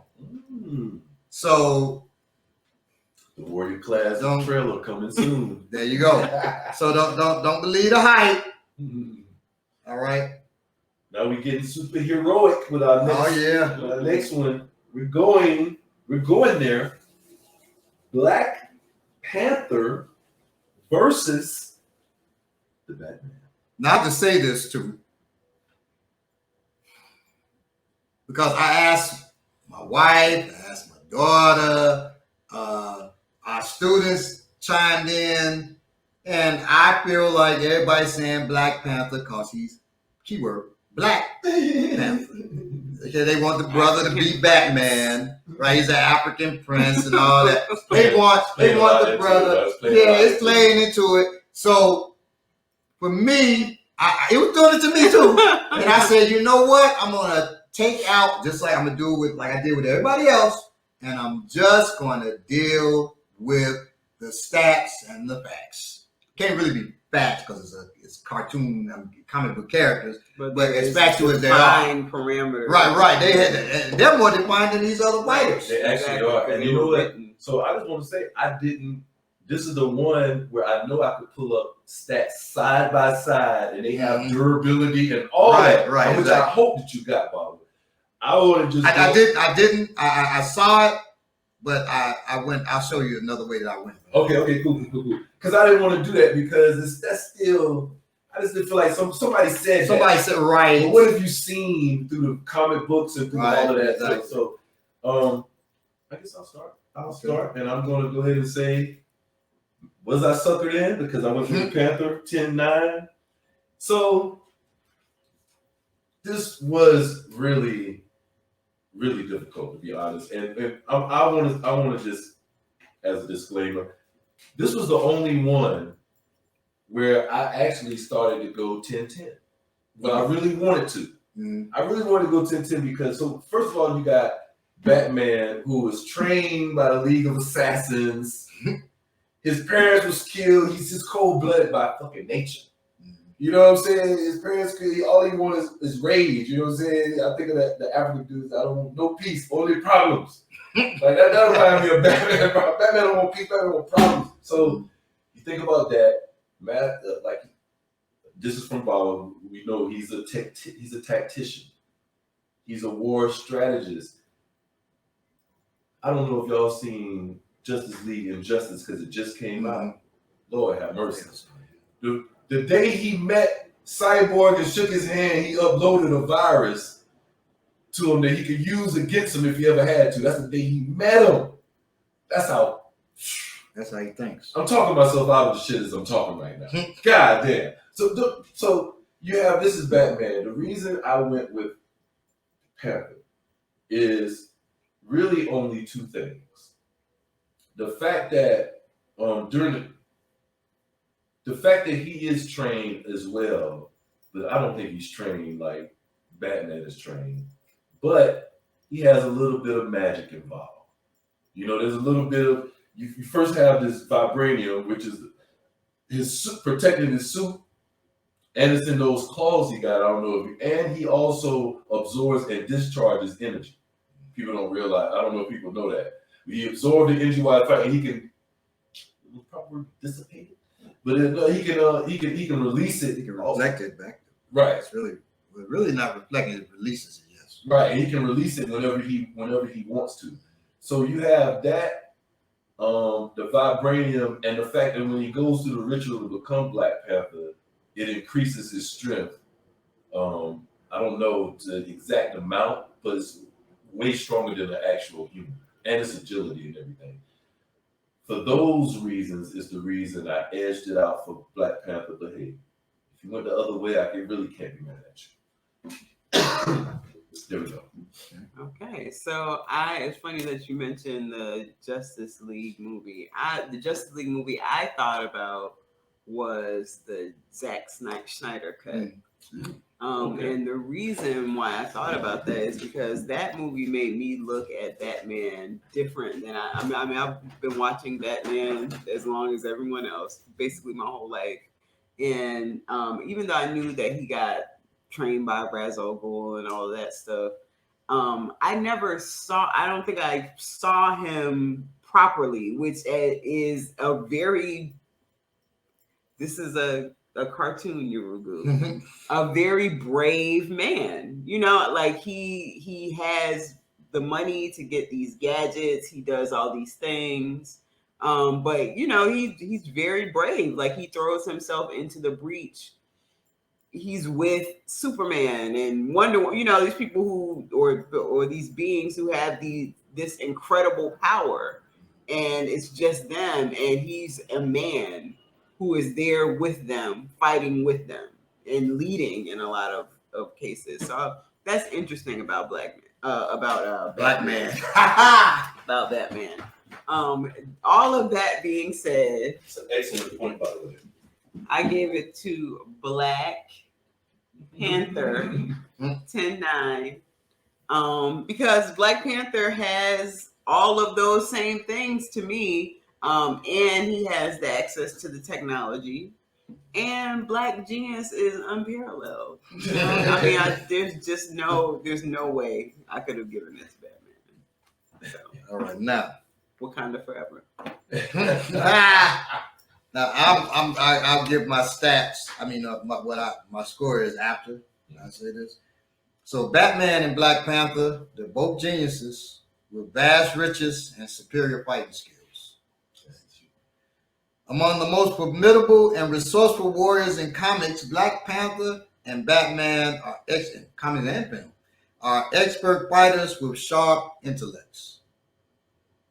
As the head of a nation with a seemingly endless supply of vibranium, T'Challa has infused his suits with the precious metal, allowing him to stop bullets and absorb kinetic energy, right? Sticks. He uses vibranium claws, energy daggers, that's when he's releasing, and vibranium spears. Mm-hmm. I don't know if they've done that in the films yet. And the beads too. He uses the beads too, doesn't he? Well, the beads are communication devices, but he don't use them as tools. Yeah. They may have done it in the films, but the comic books, they're just for communication. Now, Batman's suit is reinforced with armor to protect him from bullets, knives, radiation, fire, and other powerful attacks. His utility belt has an endless supply of tools, including batarangs, grappling hooks, and smoke grenades. Okay. And we know the batarangs can hit you and stuff. He also has one of the batarangs he can throw and they blow up. Mm-hmm. Even stripped of their suits, though, Black Panther and Batman's skills as fighters are almost unmatched. Batman beat Solomon Grundy. There's actually a crossover where Batman and the Hulk fought, and they fought to a draw. I think Batman edged him, beat him. Jeez. Black Panther has fought the Hulk, and has won. Fought Thor, won. So Captain America. Oh, well, that's. They're gonna compare the Thor to Hulk, but yeah, he whooped his ass. America's symbol, knocked him out. He's carrying him across his shoulder. He just whooped his behind. After the death of his parents, Bruce Wayne, that's Batman, traveled the world and trained in dozens of different forms of martial arts and hand-to-hand combat. Now, as a hand-to-hand combatant, I know you're not going to. You could train in dozens, you ain't mastering dozens. They got him like he's a master of them too, but he's good. Batman is hailed as the world's greatest detective, as he is a brilliant inventor and scientist who is also an expert in forensics, chemistry, stealth, and espionage. Now that could come in handy out there, particularly the chemistry and the stealth. He is a master strategist who has even devised plans for taking down every single member of the Justice League. Not just Cyborg, every last one of them. Yeah, you got a contingency plan for all of them. Include Superman. Right, yeah. T'Challa is fiercely intelligent, T'Challa is Black Panther, everybody knows that. Mm-hmm. Now it's funny, we've been doing this long before there was any Wakanda Forever. Oh, sure. We sure did. Yeah. Every class. Now, T'Challa is fiercely intelligent, possessing a PhD in physics. People don't know that. Dr. T'Challa. His duties as leader of a nation require him to be a keen politician and strategist as well, in addition to his abilities as a scientist, inventor, and a tracker. Okay? One major advantage Black Panther has over Batman is his superhuman abilities. His consumption of the Wakandan heart-shaped herb gives him enhanced strength, speed, agility, healing. That's a problem. Yes, and reflexes. He has a mystical connection to the panther god, Bast, which is also the cat god, Bast. And he has been trained in magic. Black Panther also holds the status of King of the Dead. Now this, which allows him to communicate with his ancestors and call on those who have passed to reanimate and aid him in battle, but not just his ancestors, that man's ancestors too. Damn. So he can get him. Your mama told me about He's the king of the dead. He's the king of the dead, so he can get information valuable to taking you out. Wow. Damn. That's hard. I didn't know that. That's hard. Both are incredibly determined and willing to push themselves to the limit to achieve their goals, with Black Panther's superhuman abilities and utilization of the ancestors to aid him in battle gives him the edge. So I give it 10-9 to Black Panther. Okay? Yay. All right. Next up, these get crazy. These here be short and sweet. It's my We're turn. going to Your get turn. detailed. We're going to get detailed about All this next one, buddy. I'll go last on this one. I mean, I go at all on this one. So, I grew up watching Chuck Norris movies. My grandfather still watches Walker, Texas Ranger. Right. Which they're doing a reboot of. Oh, really? I hear that he doesn't sleep, he waits. That sounds Exactly. ominous. But despite that, the fight is Balagoon versus Chuck Norris. Yeah, you didn't even know the fight. Oh, excuse me. This is Baba versus Chuck Norris. I should have announced that. This is the Balagoon versus the Chuck Norris. Baba underline here. And it wouldn't even be close. Wow. Thank you. In Wow. my estimation. I don't know if Chuck Norris uses tools, but it doesn't matter. Chuck Norris really doesn't use tools. He kicks in his, unless you call his cowboy boots tools. But then he definitely, unless he got some hellified spurs on those boots. Now, he got some nice cowboy boots and boot cut jeans. Those are tools. No, Them jeans are too tight. Those are tools for your enemy. So yes, we have Baba versus the Chuck Norris. So first, I just want to give some stats here. Oh boy. Because one thing we forget is that Chuck Norris trained with the legendary Bruce Lee. So we forget about that. So we got to think about that. Got a problem now. You know what I'm saying? So we did for about 2 years. Fighting for Bruce Lee.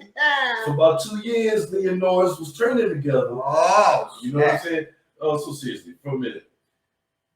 Chuck Norris, he's specialized in karate, taekwondo, judo, tang sudo, and little jiu-jitsu as of late. That came later. Way later. And Chuck Kukdo. A lot of people don't know that. Yeah, a lot of people don't know he did that Chuck Kukdo. I'm not even joking. He made his own. He made his own martial arts. Chuck Kukdo. So and that right there. That's one thing you got to think about. You know what I'm saying? That's why he lost right there. He's 5'10", you know what I'm saying? So he's shorter than Baba, you know what I'm saying? He's heavy than me, though. Yeah, he's heavy, you know what I'm saying? So, seriously, man, this dude, my score. He wear the hell out of denim, though. 10-7. Baba would kill him. He don't have no tools. And, he don't have no tools, man. He wouldn't last nothing out there. He just started getting into jiu-jitsu. But he did, take judo for a while. So, he got some grappling skills, but yeah. Well, that's what I gave. No wins. So Chuck Norris. It's 10-8. I gave it to Chuck Norris. I pull out a tool, he kick it out of my hand.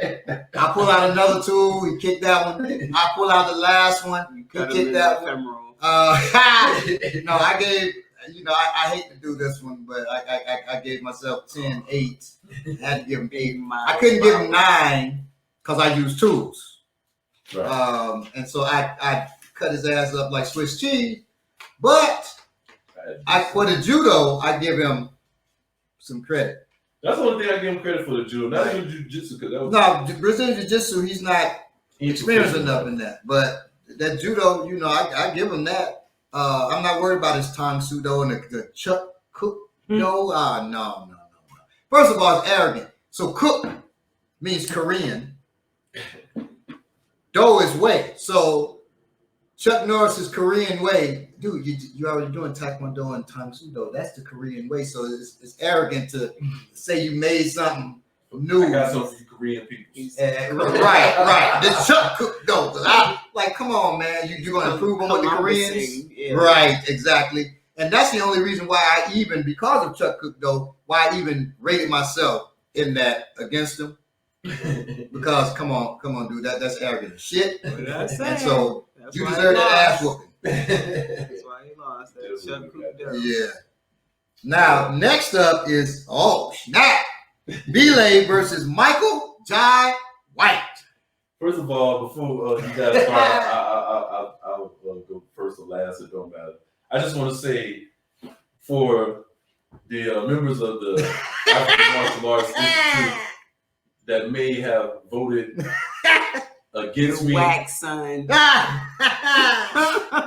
Word be, I don't even know what to say about y'all. Now I'm gonna tell you. Well, one sister who I know gonna be watching, Ominiki. Yeah, Ominiki voted for Michael Jai White. She said. I'm not Ominiki. I'm sorry. Wumi. Wow, sorry. She voted. She said because Michael Jai White is fine. So hey, if that's why you gonna vote, and if I ain't gonna win the fight for you on the street, but then she changed it. She said she was just joking, and because of his skills. Now, I'll start this one off. Hey. Michael Jai White is a skilled martial artist in karate. He karate the hell out of him. He does 7 martial arts, all of them karate. So it's just karate. Because why are you saying you do 7 martial arts? You do karate, all of them karate. He started when he was 4 years old. That's the same age as me. I only did one art. I only did one martial arts. I'm not hating on that. I've only done one. Well, I've done other martial arts, but I don't believe you started. I don't either. And the only reason I started when I was 4 because I didn't have a choice. Right. Who made My father did it. I wouldn't be, hey, sign me up. At 4 years old, no. Some children do that now, but really not even now. Too many. They're not gonna stay with it anyway. Yeah, they're not right. So but I like Michael Jai White, but he's doing karate. So when you're saying 7, I got 7 black belts all in karate. So it's really no difference. So stop that. That's just padding your stats there. Yep. He does karate. He got he got vicious kicks, jumping. Whoo-wee! The problem is Big. yes. The problem is, once again, I said earlier, everybody in EO, we use tools. So the problem is this right here. Yeah, that's one. Can you do you got another one? Happen to have another one on you? Oh my goodness. There's another one, and I'm guaranteeing you got another one You're too. running both of these at the same time. Yeah, so he jump kick, you ain't gonna jump kick the knife. You're also not gonna jump kick a pistol, rifle. We do a lot of different, we talk street fight for us, it's a little different. I'm ashamed of any of you who know That know you. I'm Right. ashamed of you. I'm appalled. Not as appalled as I am about the next one coming up. This didn't offend me. This hurt my feelings. The next one offended me. But the reason why they did that is really just because of liking him as an actor. That ain't got nothing to do with, because certainly ain't got nothing to do with I'm not dogging karate. No. I'm karate, and I'm saying this, and I don't care who watches, and if they want to challenge. I don't do keyboard karate. I don't sit up and do those challenges, because a challenge for me is, I've said it before, I'm gonna put a knife in you. So we think differently. So Michael Jai White's thought processes are going to be different when it comes to that. Now, he ain't no punk. I've heard him and what he's talking. But see, he got flack when he said he whooped Bruce Lee's ass. Right. And I believe he would do that now. Right. And ain't people think I got a hatred of Bruce Lee. I don't. I got an admiration for Bruce Lee, but I'm really right. I mean, come on, Michael Jai White, physicality against Bruce's. So we put up physicality, and then you put up just who can probably hit the hardest. I get it to I'm gonna give it to that big ass Michael J. White. Yeah, and don't talk about no 3-inch punch, which you've been lying and calling a 1-inch punch. They've always seen me do that. That ain't nothing. You know, I doing that. I was 10 years old knocking mug in chairs with a 1-inch punch. That's not. That was good. And that's not because 1-inch punches. The person 1-inch punched. Don't hit back because you're doing that to your student. All right. Now, so I gave. Did you want to give your? No. Good. So I gave it. I gave it 10-8. Oh wow! Thank you, Bob. 10-8. He would wreck and be like he would. I won't say wreck. He would cut the hurt. I will say he would cut the bejesus out of. Yeah, I would Swiss cheese Michael J. White. Yeah, come on. Man. Somebody asked me years ago if I fought Hulk Hogan, how would I beat Hulk Hogan? I said he'd be whole Hogan because I stick nice. Yeah. So very clearly, me 10-9, and I'm being generous because as again, I probably pulled a knife. He might try to cut his own leg off. I don't know. But the point is, he don't use his tools. And I'm gonna pull the knife out very fast. Yeah. I'm pulling as soon as I see his big ass approach me, I'm pulling out and he was getting it. So that's gonna happen. Darling. Wow. Okay, so I have a Michael J. White story. Oh boy. From when I was 18 years old. Or I might have been 17. I remember watching. There were these two black talk shows that Keenan Ivory Wayans had a talk show and Vibe had a talk show at the same time. I was a senior in high school. I remember that. And I remember that Michael J. White was on the Keenan Ivory Wayans show. And I thought I had never seen a man so fine in my life. Well, damn. This is like all the bright chocolate, everything on the screen.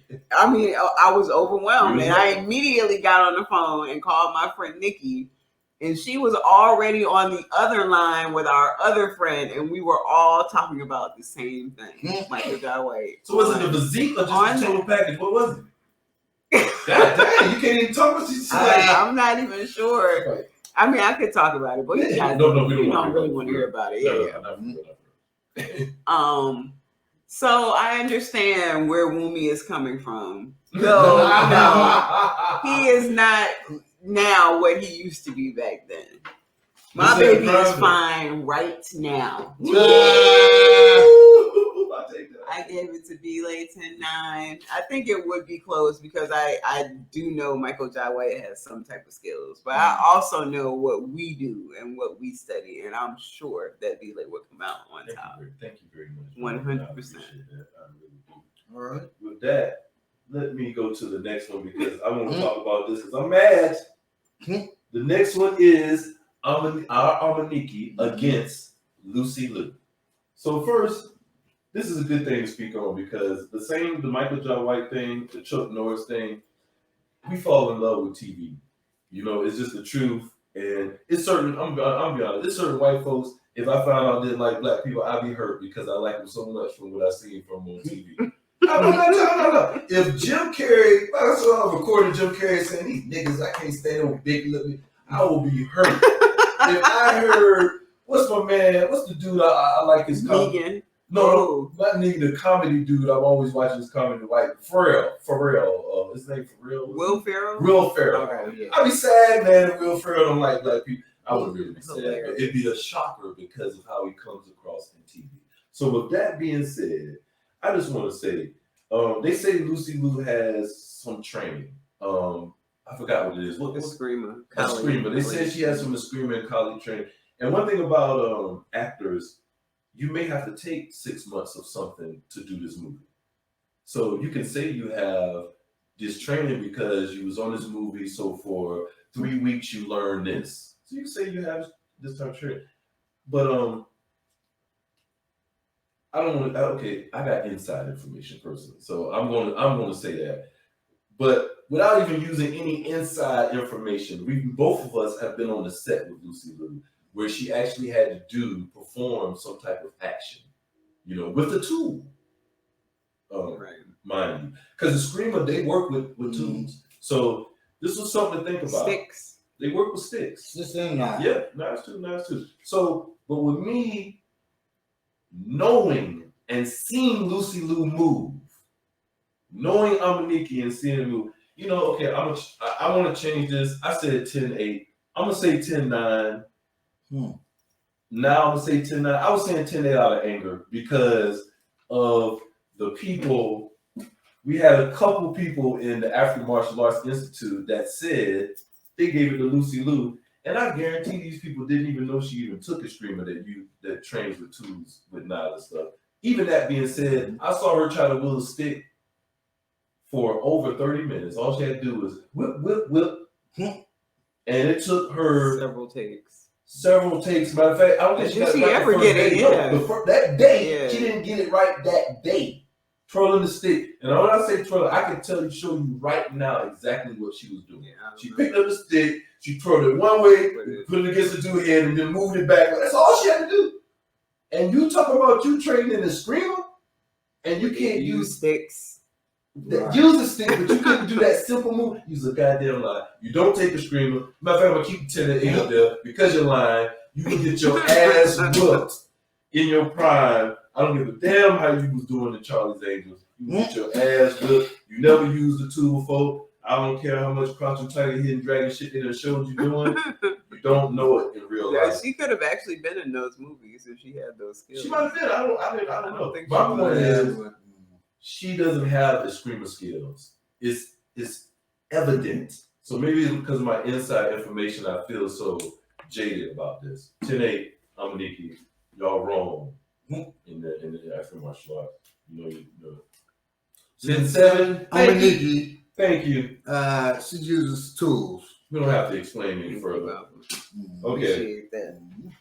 And what you got for yourself?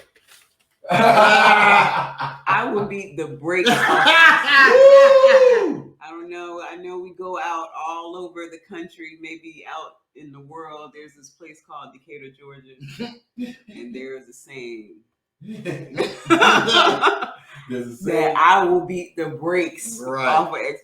And what that means is that you will beat them really, really badly. In North Carolina, we say I beat the dog water out there. I don't even know what that means, the dog water out here, but it's a bad one. I'm very confident with the use of my tools and my training from this powerful being next to me.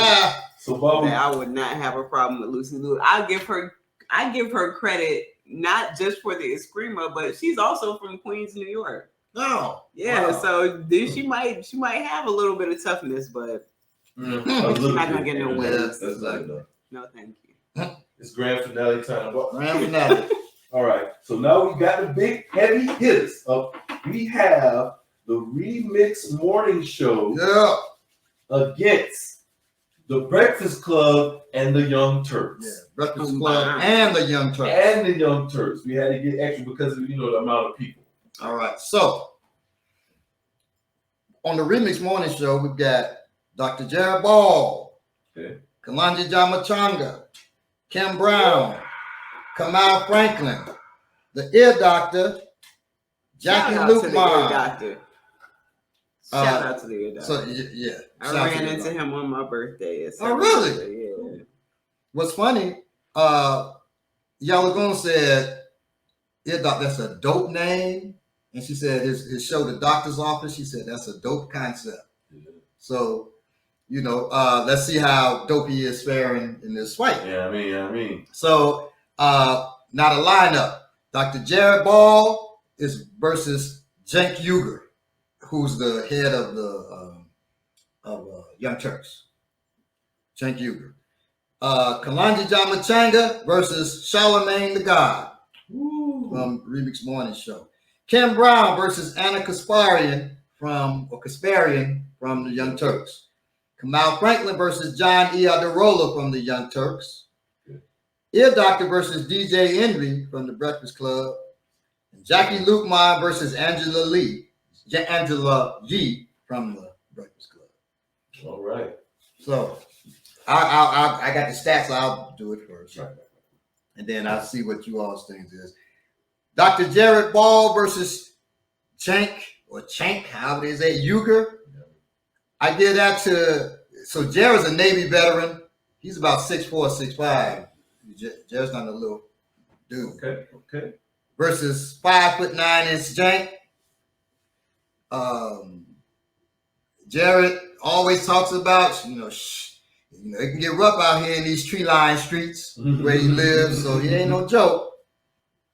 I give it to Dr. Jared Ball. I give him a 10-9 versus Cenk Uygur. And it would have been higher, but Cenk Uygur, it would have been a wider spread. But Cenk Uygur, I believe he actually does Turkish wrestling or something like that. Okay. Kalanji Jamachanga versus Charlemagne the God.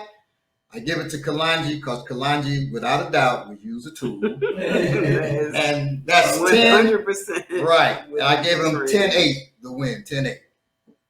Kim Brown versus Anna Kasparian. That was close. They both scrappy and stuff, but Kim Brown beat the brakes off of Anna Kasparian finally, so I give that a 10-9. Kamal Franklin versus John Iadarola. That's close. They knock each other out. That's a 10-10. That's the one draw of the day. Come on. I did see it in somebody knocked.